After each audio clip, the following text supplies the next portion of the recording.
What's up guys, Chuck Palmer here. I'm using a hardwire kit because it's safe and only expose these wires here after installation. A hardwire kit simply provides power for the dash camera even when the vehicle is off. Hardwiring unlocks additional features such as parking modes. It will not drain your battery if installed correctly, and I will show you how to do that. This is the hardwire kit, and inside the kit is the user manual, the wires and fuse tabs. There are 3 different types of fuse tabs here for different make and model vehicles. I expect most vehicles to use the mini fuse. Let's start the installation. Select the fuse tabs that will work for your vehicle. For most vehicles, it will be the smallest fuse here, which is the ACU or ATO type. Connect the fuse tabs to the red wire and the yellow wire here. Use these tubes to protect the exposed wires. You may want to use electrical tape to secure these as well.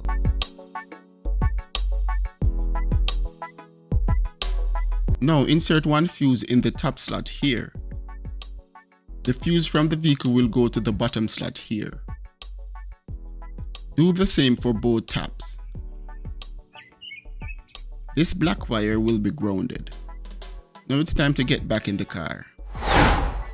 Locate your fuse box inside the car. Mine is right here. We need to find an accessory or AC fuse, which will only have power when the vehicle is switched on. The yellow wire will be tapped at that fuse. Next, I will need to find a fuse that always has power whether or not the vehicle is switched on. You can use a multimeter or a light tester like this. Connect the clip to a ground source and search for the 2 types of fuses. The vehicle is not switched on. I noticed that the lower fuse points on this particular vehicle are where the power starts, so I only need to check there. So these fuses here have constant power because this tester lights up when the car is off. I can use any of these, but I will use this 15 amp fuse. Now I will continue to check and make notes of the fuses that did not have any power. Now it's time to switch on the vehicle and check those same fuses that did not have power when the vehicle was off. An accessory fuse will light up this tester. That's one right there, which is a 10 amp fuse. So these will be the 2 fuses used, and I will now remove them. A pointy nose pliers works best, but I will use what I have.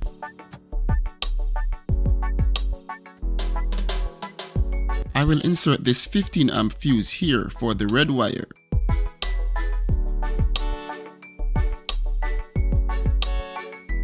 Now I will insert this red 10 amp fuse for the yellow wire, which will only have power when the vehicle is switched on.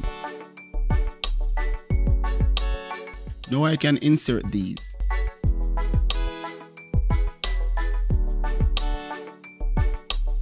I need to ensure that the tap with the 15 amp fuse goes here and the tap with the 10 amp fuse goes here.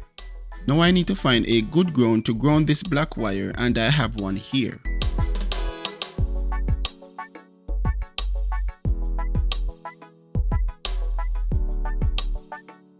I will now use tie strap to secure these wires.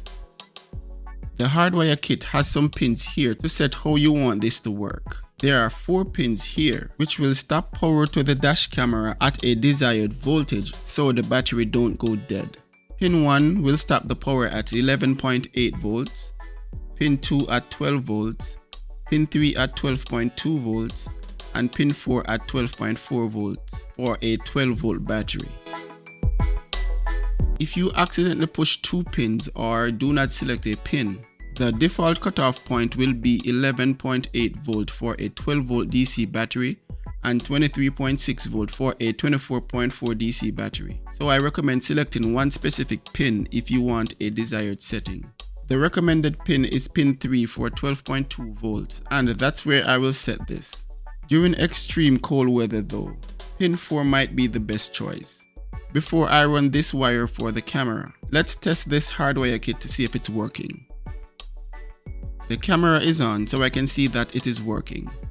I need to select language, select the time zone and date, and format the memory card. Now I will run the power wire to the windscreen area.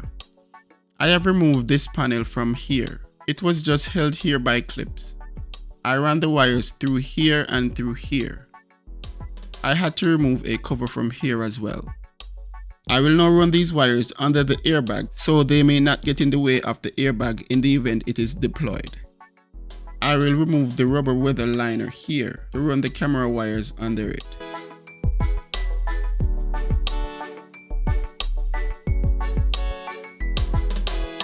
I will run the power cable and camera wire under this roof here. I am leaving enough wires so they can be easily plugged in. Now I will run these wires along here. Use the pry tool that came with the camera.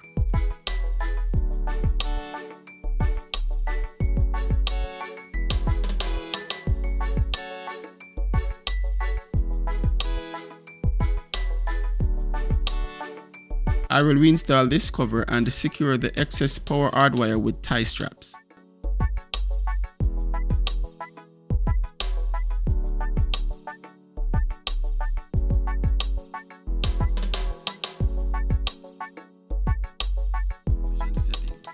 That's it for this video, guys. Thanks for watching. But before you go, hit the like button and subscribe to my channel.